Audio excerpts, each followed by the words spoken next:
শ্যাম সুন্দরীর সবকিছুই তো মধুর, সবকিছু সুন্দর। বিনোদ গলি বিনোদ মালা, বিনোদ বিনোদ দুলে, কোন বিনোদিনী গাঁথিল মালা বিনোদ বিনোদ ফুলে। বিনোদ মানে জানেন, যদি শত মধুরকে একসঙ্গে করে নিষ্কাশিত করা হয়, তার থেকে যেইটি বেরোয় তাকে বিনোদ বলে। বিনোদ মানে সবার থেকে সুন্দর, যেটা দেখলে মন আনন্দিত হয়ে যায়। বিনোদতে বিনোদ, সব বিনোদ। ওই জন্য তো দেখুন গোবিন্দের মধুরাষ্টকের মধ্যে কেবল মধুরম মধুরম বলেছে। লীলাসুখ বিল্লমঙ্গল যখন গোবিন্দের রূপের বর্ণনা করতে গেলেন না, কেবল একটাই কথা, মধুরম মধুরম মধুরম মধুরম, আর কিছু নেই। বলছেন না, আর শব্দই নাই। অধরম মধুরম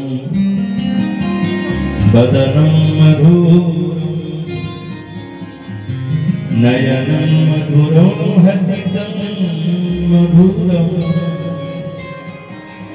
হৃদয়ম মধুরম গমনম মধুরম, মধুরাধিপতে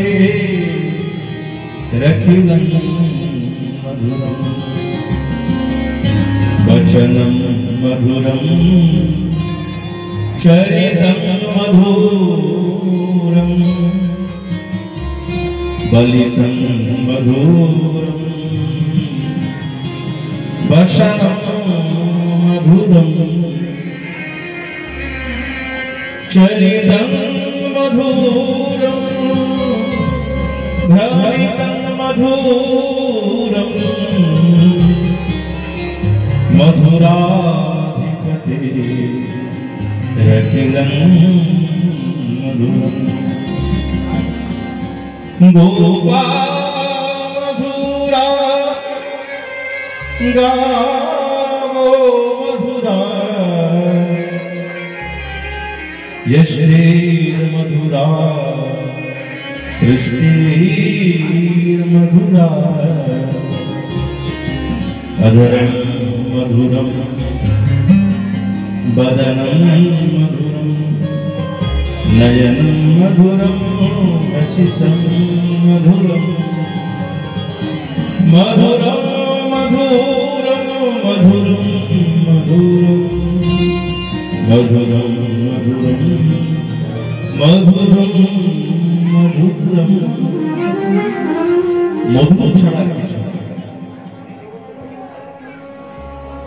সত্যি তো মধুর।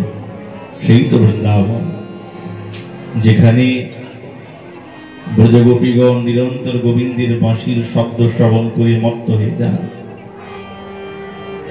সেই বৃন্দাবন